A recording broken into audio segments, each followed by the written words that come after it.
नमस्कार, आप देख रहे हैं जनसेवक समाचार और मैं हूं पूजा। सीहोर जिले के सलकनपुर में मां विजयासन देवी का एक अनूठा मंदिर है। यहां देवी मां पार्वती का अवतार है। इन्होंने यह अवतार एक राक्षस का वध करने के लिए लिया था। यहां भक्त दूर दूर से मां के दरबार में अपनी मुरादें लेकर आते हैं। मध्य प्रदेश की हृदय स्थली पुण्य सलीला मां नर्मदा के तट के समीप ही सलकनपुर वाली मां विजयासन देवी का दरबार है। यह बुधनी तहसील से 25 किलोमीटर और होशंगाबाद से 35 किलोमीटर दूरी पर विंध्याचल की वादियों में बसा है। सलकनपुर मंदिर के चारों ओर मनोहरी पर्वत श्रृंखलाएं हैं, जिनमें एक पर्वत पर मां विंध्यवासिनी विजयासन देवी का भव्य मंदिर बना हुआ है। शारदीय और चैत्रीय नवरात्रि में मां की चौखट पर माथा टेकने दूर दराज से लाखों लोग यहां आते हैं।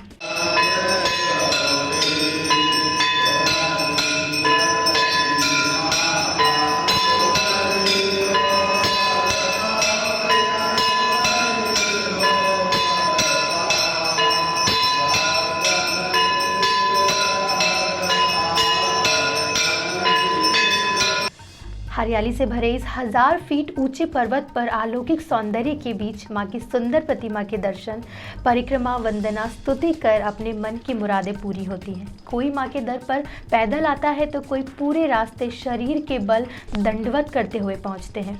इस मंदिर पर पहुंचने के लिए भक्तों को 1400 सीढ़ियों का रास्ता पार करना पड़ता है, जबकि इस पहाड़ी पर जाने के लिए कुछ वर्षों में सड़क मार्ग भी बना दिया गया है। इसके अलावा दर्शनार्थियों के लिए रोप वे की मदद से यहाँ 5 मिनट में पहुंचा जा सकता है।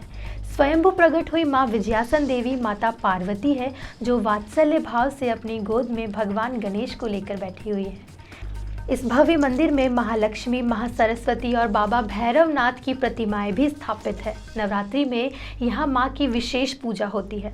प्रतिवर्ष जो परंपरा थी, यहाँ घट स्थापना होती है और अतिरिक्त ज्योत स्थापना होती है, और इस तरह मंदिर का जो ब्राह्मण वर्ग है, हमारा पुजारी हैं, सभी उस पूजन अर्चना को प्रारंभ करते हुए प्रतिपदा से नवमी पर्यंत तक ये अनुष्ठान चलता है।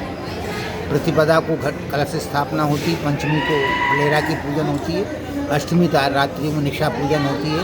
इस तरह प्रतिपदा से नवमी पर्यंत तक ये पूजन अर्चना विधि सांगोपांग स्थानीय परंपरा के अनुसार वेदोक्त रीति से ये परंपरा चली आ रही है। जैसा कि आपने प्रश्न किया, प्रतिपदा से नवमी पर्यंत तक यहाँ विभिन्न प्रदेशों से, मध्य प्रदेश एवं राजस्थान, उत्तर प्रदेश और महाराष्ट्र और गुजरात से भी कुछ लोग यहाँ दर्शन करने के लिए आते हैं। अभी विगत कुछ वर्षों से यहाँ पदयात्रियों की संख्या विशेष हो गई है। माता बहनें हाथ में कलश और ध्वज नारियल लेकर के मंदिर तक यहाँ आकर के माता के श्री चरणों में श्रद्धा भक्ति से पुष्प समर्पित कर अपनी मनोकामना, अपनी जीवन को धन्य करते हैं। मां के इस अद्भुत दरबार के बारे में माना जाता है कि राक्षस रक्त बीज के वध के बाद माता जिस स्थान पर बैठी थी, उस स्थान को विजयासन के रूप में जाना जाता है।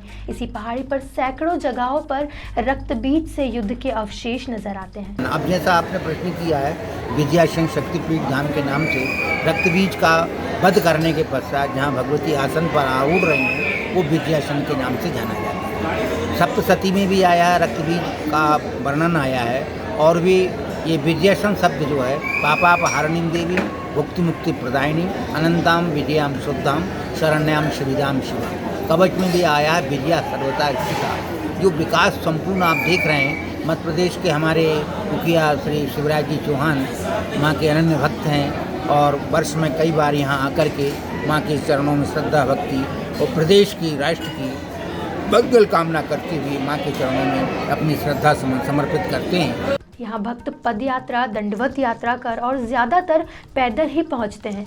भक्तों का मानना है कि माता रानी के दर्शन मात्र से ही सारे कष्ट दूर हो जाते हैं और मनोकामनाएं पूर्ण होती हैं। कहाँ से आ रहा है? ये जो अभी आप पैदल चल रहे हैं, ये क्या मानता है? किस हिसाब से मानता रखी क्या है? क्या हो गया? क्या होगा? बीमार थी, तो इसके लिए मानता करिए आपने। तो ऐसे ही जाएंगे सलकनपुर। अभी माँ की कृपा ऊपर कैसे बुला। कितने दिन हो गए चले? 5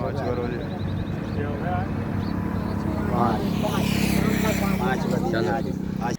शारदीय नवरात्र में मां के दरबार में हजारों की संख्या में भक्त पहुंचते हैं। कोरोना संक्रमण को देखते हुए पुलिस और प्रशासनिक अधिकारियों ने सुरक्षा के पुख्ता इंतजाम किए हैं और सभी गाइडलाइंस का पालन किया जा रहा है। कोरोना काल में नवरात्रि पर्व पर जो दर्शनार्थी आ रहे हैं, उन दर्शनार्थियों को जो सरकार की जो गाइडलाइन जारी हुई है उसमें क्या क्या व्यवस्थाएं अपन कर सकते हैं।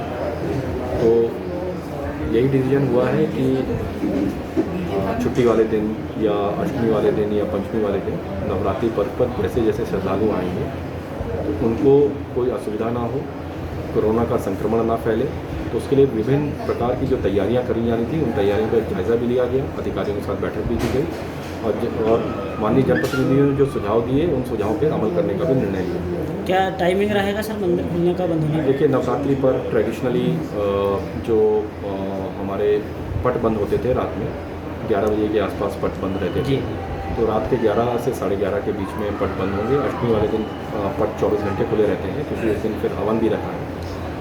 नॉर्मल सुबह पट जो है 3 से 4 बजे के बीच में खुलेंगे।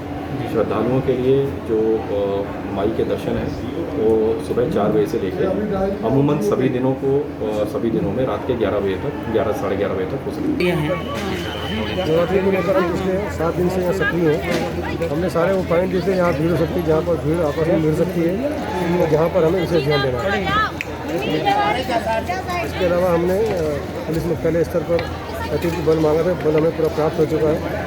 आज की तारीख में हमने 410 यहाँ पर आदमी लगाए हैं, अधिकारी सहित जी, और इसमें QRF, STF और जिला बल है।